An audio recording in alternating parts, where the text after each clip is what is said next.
waxaa maanta kulan ballaaran isugu yimid magaalada Nairobi dhammaan jaaliyada ka soo jeeda deegaanada SSC ee maamulka Khaatumo State waxaana looga hadlay goobta arrimo dhowr ah oo quseeya xaaladda deegaanada Khaatumo waxaa madasha ka soo qayb galay mas'uuliyiin sarsare xubnaha jaaliyada ururka dhalinyarada abwaano iyo waliba qaybaha kala duwan ee bulshada reer Khaatumo waxaa ugu horreyn si weyn looga hadlay shilka Khaatumo tiri iyadoona si weyn loo muujiyay taageero ballaaran fariina waxaa la duldhigay dhammaan kooxaha ku hawlan dhibaataynta shirkaas maamulada Puntland iyo Somaliland ayaa sidoo kale looga dhigay faragelinta qaawan ee ku hayaan deegaanada Khaatumo iyo waliba shirweynaha loo balansan yahay ee ka soconaya magaalada taariikhiga ah ee Taleex dhinaca kale waxaa qaar ka mid ah bulshada ay soo hadal qaadeen shirka beelweynta gaariyahan uga soconaya deegaanka Sarmaayo in la soo gabagabeeyo isla mar ahaantaasna ay ka soo qayb galaan shirka magaalada Taleex ka soconaya ee Khaatumo tiri shirkan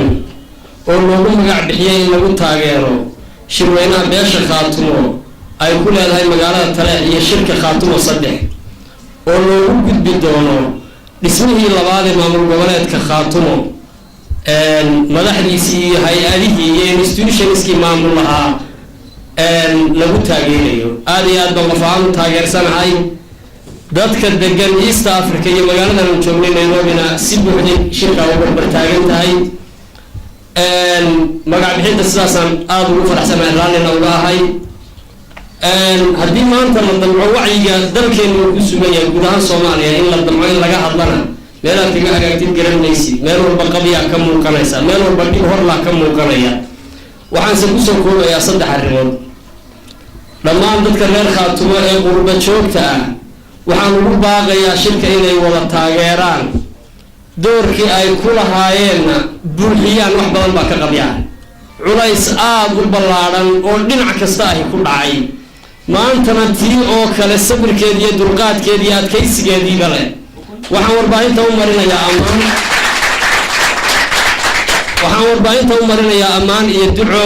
waxaan leeyahay hawsha inta idin kaga beegan waad ku filantiin Allah idinku garab galo waxaan si gaar ah u xusayaa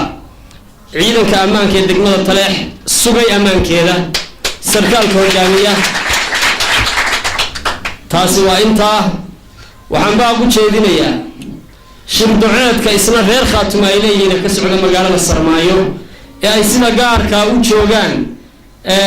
odayaasha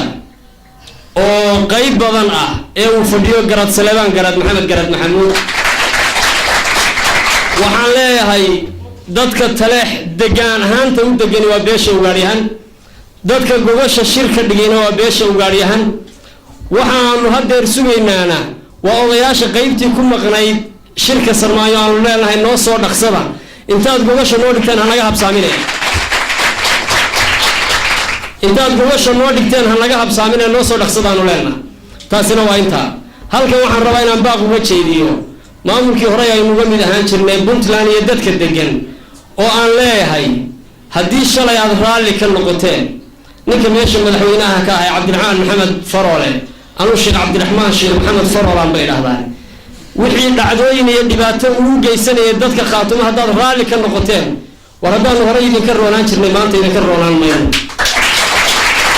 haddaan idinka roonaan jirnay maanta idinka roonaan mayno caqligeenu mid uu xasuusan yahay Allah uu naxariistay ninka cali buuxaadan looran jiray baqarnigii la soo dhaafay markii ay daraawiishi jabtay oo Sayyid Maxamed Cabdullah Xasan oo hoos ka tuurbada ka dhaxeeyay aan isku wanaagsan hogaamiye ka ahaa budabay tiri wuxuu yiri waa lagu digtaa ruux hadduu ku darnaan jiray baldayay wadaadkii ka sii dabayshaday hal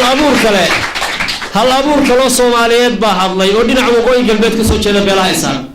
wuxuu daaroodka jabay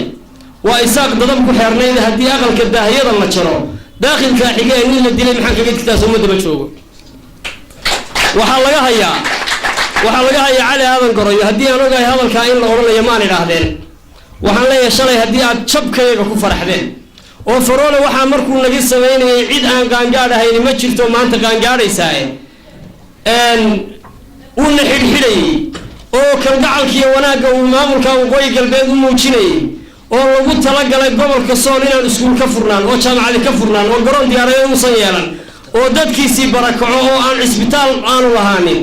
war beelweynta ma jarteen aanu tolka lahay waa daawanayseen laba isaga timina ma jirto maanta oo cunaha idinku dhagay oo wax walba idinku sameeyay oo doorashadii uu xoogayo oo khasbayo waxaanu idin leenahay ma jarteen oo sheekh daaye sheekh nimaan isaga ahayn oo aanu taageero u haynaa ma jirto tallaabo kastoo uu qaadan annaga waxtar bay noo tahay intaa waxaan raacinayaa oo aan si gaara ugu sheegayaa sarkaalkan haddeer taleex ay guuta koowaad ka eridee korneel cabdisamed cali shire war beel dhan waxa ay doonayso qofna waxba kama duwi karo haddii waxaan maqli jiray atoor baa yidhi habar dumag haysu yimaado ceelkan laga cabbi maayo war beel tiradeedu intaa dhan tahay hal sarkaal oo ilaalo wataa waxba ka qaadi maayo kal horena khasaaraad noo geysatay maantana waana lagu kaa soo tuuray oo khasaaraad doonaysa inaad noo geysato waa ka digtoonnahay aad iyo aadba waxaan ugu mahad celinayaa dadkii dulqaadkeeda yeeshay ee xabadna ku ridi waayey waxna ku samayn waayey dumarkii ciyaalku markay shiideen uu ka tegay meesha waxaan leeyahay waa guulaysanaynaa guusha aynu guuleysanaynaana waa mid aynu gacmaheenna ku gaadhayno ilaahayna aynu la kaashanayno waxaa reer khaatumo ka mamnuuca in ay u shiraan dariskooda iyo inay waxyeeleeyaan danaha soomaalida waxaanu u baahannahay oo nagu filan soomaali oo mida waxaanu ku qabweynahay qarannimada waxaanu dhiigayga shalayna u daadinay maantana u daadinaya oo qarannimada soomaaliya ha midowdo soomaaliya ha israacdo nidaam kasta oo dalka markaa ka jirana waanu taageersannahay waxaad ogtihiin maanta dowladnimada soomaaliya ka jirta iyadoo deegaanada aanu degannahay iyo degmooyinkayagu intay leegihiin aad arkaysaan wasiirna kuma lihin wasiir ku-xigeenna kuma lihin war haddana waa taageersanna ma nihin dadka awrku kacsiga iyo masaalixdooda khaaska kaliya ka eega dhibaatada taalla doolow waa taallaa gurigeyga dhibaatada taalla raaskambooni waa taallaa gurigeyga tarraas xaafuun taalla iyo hobyana waa taallaa taayada soomaali ilaahay kala qaboojiyo soomaali ilaahay ha mideeyo soomaali ilaahay ha isu soo ururiyo dowladna ta ay haystaan allah u hagaajiyo inaynu hore u marno mooyana ilaahayna dibdhaxa inaga ilaaliyo mar labaad baan idin salaamayaa waxaan ammaanaya mahad gaara u celinayaa dhallinyaradii shirkan soo abaamushay waxaan ammaanayaa warbaahinta soomaaliyeed ee hortayda ka muuqata inta madaxda ah iyo inta kale ee reer khaatumo ee jaariyadda ka mid ah ee kulanka ka soo qayb gashay marka labaad waxaan u mahad celinayaa dhallinyaradii shirka soo qaban qaabisay ee waqtiga badan gelisay ee mataqaanaa ee juhdiga badan gelisay aad iyo aad baan ugu mahadnaqayaa sida wanaagsan iyo sida quruxda badan ee shirka noogu soo qaban qaabiyeen haddaan gudagalo ujeedada shirkeena u qabsanay wuxuu ahaa 3 arrimood oo mataqaanaa number 1 wuxuu ahaa in baaq loo diro dadka mataqaanaa reer khaatumo dadka gudaha iyo dibadda la jooga qodobka labaadna wuxuu ahaa in la cambaareeyo cid kasta oo ka soo horjeeda shirka khaatumo ama danaha reer khaatumo oo guud mid maamul iyo mid shacab iyo mid kastaba qodobka saddexaadna waxa weeye dhiirigelin in dadka lagu dhiirigeliyo inay shirka ka qayb qaataan gudaha iyo dibadba marka haddaan qodobka ugu horeeya aan ka bilaabo oo ah in shirka aan taageersannahay haddaan nahay East Africa oo aan rabno inaan ka qayb qaadano muruq iyo maal iyo maskaxba dadka kale ee reer khaatumo ee dibadda jooga waxaan ugu baaqaynaa inay shirka ka soo qayb qaataan oo mataqaanaa juhdi geliyaan oo waqti soo geliyaan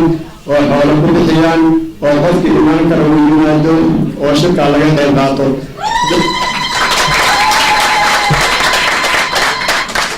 dadka reer khaatumo ee gudaha jooga iyaga lagu turmaayo inay dhaqaalo badan ka qayb qaataan laakiin waxaa lagu turmayaa inay mataqaanaa ka qayb qaataan muruqa iyo maskaxda oo shirka tagaan oo shirka camilaan oo mataqaanaa meeshaas la camilo oo la tago baan ugu baaqaynaa oo arrintaas aynan ka daalin waxaan kaloo rabnaa inaan cambaarayno cid kasta oo ka soo horjeeda shirka khaatumo oo rabta inay burburiso siiba nimanka wakiilka ka ah Soomaalida ee Puntland oo hadda jooga Taleex oo ugu yahay ninka yiraahdo Cabsana Cali Shire waa ninka Cabsana Cali Shire 5 sano ayuu madaxweyne ku dhiganaha wuxuuna matal jiray inuu matala dadka reer khaatumo 5 sano madaxweyne ku dhiganaha hal maalin iyo hal saac iyo hal daqiiqadood ma imaanin deegaanada khaatumo leeyihiin maanta sababtu u yimid qof kastoo caqli lagu fahmi karaa loo sheegi maayo waxaa weeye waa dhibaato iyo inuu shirka mataqaanaa carqaladeeyo inuu shirka burburiyo waxaana kaloo wax walba rameynaan xusuusin u sheegno nimankaasi way shaqalateynayaan waxay rabaan haddii shirkaasi uu maanta tegi waayo oo ka qayb qaadan waayo oo shirkaas mataqaanaa la aadi waayo inay mataqaanaa intaas mataqaanaa wax ku raadsadaan iyadana shirka annagaa soo afjarnay annagaa soo xirnay annagu naga socon waayo garana dhahaan laakiin haddii la tago oo meeshaas lagu dhaafiyo oo dadku isku tagaan oo odayaasha jintan iyo isimadii iyo shacabkii ku la aado waxay noqonayaan nin daab qaaday ximbaruskay way iska dhaqaajinayaan saan aaminsannahay خاتمه حمدو خاتمه حمدو سومالي هاي سراعدو عدوغود هجبو خاتمه عدوغود هجبو cid kastoo isku dayday khaatimo inay dhibaatayso dhulka alle hala gooyo ilaahay dhulka hala gooyo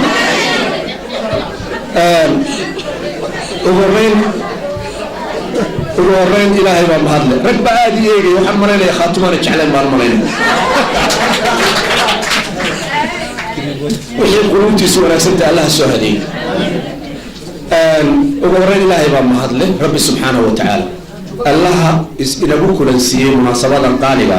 ee ay soo abaabuleen dhallinyarada reer khaatumo khayro iyo qaybaha kale ee dhallinyarada wax badan anigu ma isu taagin mana doonayo wax badan inaan anigu aan halkan ka idhaahdo hadalkaygana waxaan rabaa inaan kusoo koobo 4 qodob keliya qodobka ugu horeeya waxaan leeyahay ummad waliba aayaheeda inay ka tashato iyadaa leh haddii bulshada deegaanada sool sanaag iyo cayn degani ay garteen inay aayahooda ka tashadaan ninkii carqaladaynaya ee dhibaataynaya waxaan odhan lahaa adduunku waa ayaamo meel aad gaadhaysaana ma jirto haddaad u dhalatayna dadkaaga dib ugu soo laabo allaha kusoo hadeeyo haddaanan u dhalanina naga daa dhibaatada haddaad naga day weydana hadda daraawiish baana la yidhahdaa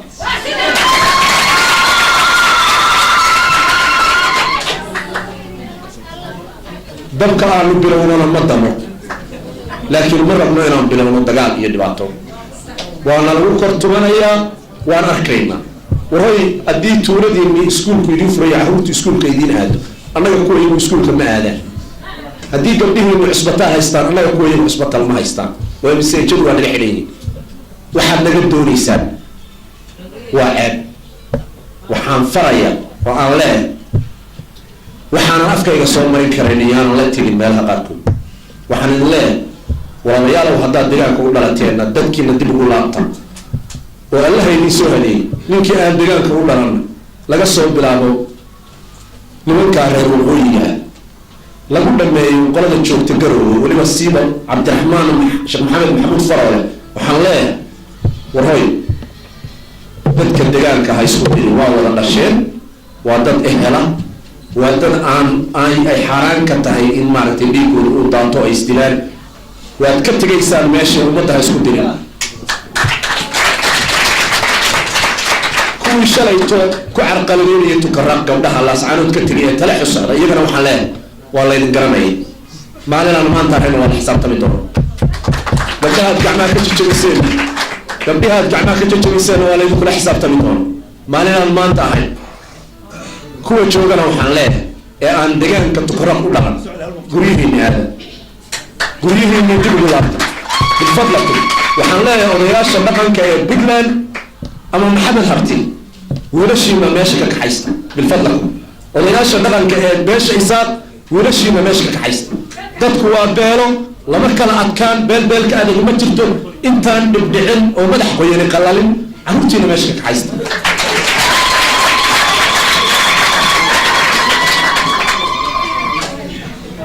qodobka labaadna waxaan leeyahay shirkii khaatuma tiri waa furmay wuxuuna ka furmay xaruntii ku-meelgaarka ahayd ama magaaladii taariikhiga ahayd ee taleex wuu socdaa ergooyinkuna way kusoo qulqulayaan dadka dibadda jooga ama qurbo joogta iyo dadka gudaha intaba waxaan leeyahay aan ugu baaqaya inay si buuxda uga qayb qaataan dhaqaale maskax iyo muruq intaba warhooyin guryo kale intaad dhisaysaan gurigiina dhisay guryo kale intaad oodaysaan gurigiina ooda inta laydin ammaano waa laydinka shiraa warhooy dhankiin dib ugu noqda cabdisamad cali shire reer qaaliya buu ka dhashay qoys qaaliyana waa ka dhashay sharafnana wuu la dhashay waxaan leeyahay inaadarow haddaad doonayso madaxnimo halkanay kuu taallaa kaale hogaami dadkaaga kaalaa lagaa yahay kaale dadkaaga hogaami nin janaraalaa tahay cilmi baad soo baratay kaale dadkaaga hogaami reerka aad ka dhalatayna loogama baranin dhaqan xumo iyo in ay dhiig guriga dhexdiisa ku daadiyaan intaasaan isagana leeyahay shirka sarmaaye baan isagana leeyahay hal xalay waxaan filayaa in telefishinada laga soo daayay cuqaashi iyo garaadkuba inay hadleen garaad Saleemaan garaad maxamed inay caddeeyeen mowqifkoodii ku aadanaa shirka inay muujiyeen wararka laga sheegayay shirka oo ahaa shirka Puntland baa gacan ku leh garaadku wuxuu noo caddeeyay sida uu noo caddeeyay weeye qalbigiisa ilaahay waa og laakiin wuxuu noo caddeeyay shirkaasi inuu yahay shir beeleed oo ah shir turxaan bixin waa loo baahan yahay dhulbaanta waa u baahan yihiin in ugaaryahan turxaan bixiyo dhulbaanta waa u baahan yahay ugaaryahan in khilaafkiisa la saaro dhulbaanta waa u baahan yahay danta dhulbahantaa ku jirta ugaaryahan waa dhulbahante meeluu ka aadayaana ma jirto wuxuu caddeeyey garaadku shirkaasi inuu yahay shir turxaan bixina khaatumana aan lagu burburinay garaad waxaan idna ku leeyahay hadalka aad tidhi inaad meel mariso sidaanu kaaga baranay iyo geesinimada maanu kaa rabna shirka ka furmay Taleex in ilaahay ku guuleeyo maxay wanaag iyo sharaf oo ilaahay ku guuleeyo wixii loogu talagalay ee wanaag haana inuu kalka ka soo baxo ayaan ilaahay u jeedinaa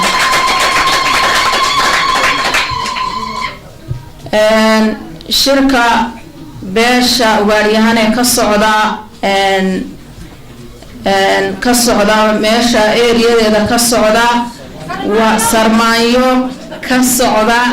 waxaan leeyahay shirka soo gabagabeeya waxaan la hadlayaa garaadka garaad Saleemaan garaad maxamed iyo cuqaasha la socotaba waxaan leeyahay shirkaas soo gabagabeeya sanana ku soo gabagabeeya wax qaatumadan maana ku soo gabagabeeya wax magac iyo maskab idin dhalo oo birito madax idin noqdana ku soo gabagabeeya haddaanu nahay beesha bariga Afrika ee qaatumo waxaanu leenahay garaad Saleebaan oo maanta waxa halka aad ka soo saarto waxay ku noqonaysaa hadba labada wixii aad ka soo saarto midheeda ayaad maalaysaa waxaynu danteena wadana marka waxaan leenahay oo ku soo gabagabeynaya gacmaha isqabsada meel kasta ay joogtaan oo inaad muujisaan inaad taageersantihiin shirka qaatumo ee ka dhacay magaalada Taleex furan daba taagan waxaan oran lahaa ninbaa waxaa jirtay bari waa wuxuu lahaa ninbaa dameer lahaa dameerkaasuu raran jiray oo ku guuri jiray maalintii dambe yaa waxaa dhacday wuxuu damcay inuu dameer ku guurso dameerkiiba ka cararay markuu dameerku cararay wuxuu hoy dameer yahay joog hoy reerku nagaan maayo dameer yahay joog waxaan oran lahaa cid kasta oo shirka carqaladaysa wardadkan waa tashadeen khaatumana way dhaqaaqday istaagi mayse wajigaaga iskaga xumayni walaasantii salaamu calaykum waa furaya khaatumo qubayshi Taleex bay taallaa waana la tagayaa cid loo joojinayaana ma jirto jaaliyadda bariga Afrika haddaan nahay reer Nairobi halka galabta waxaan isugu nimid shirka khaatumo inaanu taageeradiisii halka ka caddayno iyo hoolaan la daba taaganahay inaanu la baqaynaana ma jirto cid Soomaaliyeed aan ku dulminaynaana ma jirto qofkii dambiga walaal hadda ayaanu nahay ka dhintaa waa dhimanaya ka dhaawacma waa inkamid waa bogsanaya ka dhintaana wuu dhalanaya laakiin maanta inay muujiyaan wax muuqda oo maanta ay cadowga kaga saaraan goboladooda ayaan ka rabnaa dowladda tariikhtan waxa weeye shirka beesha ugaaryahan ay ku leedahay maxay sarmaayo waa taageersanahay waa beel ayada ka tashanaysa umada horay beel ayada ka tashata inay iyaguna sida ugu dhaqsana badan soo gabagabeeyaan wax muuqdan ay ka soo saaraan si ay fursad ugu helaan ay ka qayb galaan shirka kale beesha ay u dhan tahay ee ayaga looga talinayo cidda la rabo inay ilaashadaan oo ay kobciyaan oo ay wax ka dhigaan waa innaga maxaa yeelay innaga iskale cid walbana meel walba ama adduunkana joogana dee waxa weeye meel foodaa ma jirto waxaan manahay meel si foodaa looga heliyo oo sida loo kala xoog yahay ay loogu noolaado dee kaymaha xayawaanka jooga waa weeye laakiin adduunku ama biniaadamku wuxuu leeyahay nidaam iyo kala dambeyn ku noolyahay marka anagu deegaanka aanu ka soo jeednay waxaa naga wakiila namatesha aanu leenahay khaatumo state of Soomaaliya in ay ku filaadaan oo dadka deegaanadooda iyo goboladooda iyo caawin u daayaan meelahooda u daayaan dadkaygana waxaan kula talinayaa reer Khaatumo meel kasta caalamka ka joogaan in ay isku raacaan ra'yiga Khaatumo ah isla markaasna ay midoobaan muxuu ahaayay dadkoodana iyo calankoodana ay u dhintaan oo wax walba u qabsadaan muxuu in aan shirana waxaan leeyahay awooda noo tahay ama adeer baa noo tahay naga daa carqaladeynta ama se dhibaatada aan ugu haysid Cabdi Saaqahan Maxamed Greenford shabakada caalamiga ah ee Gobolka News magaalada Nairobi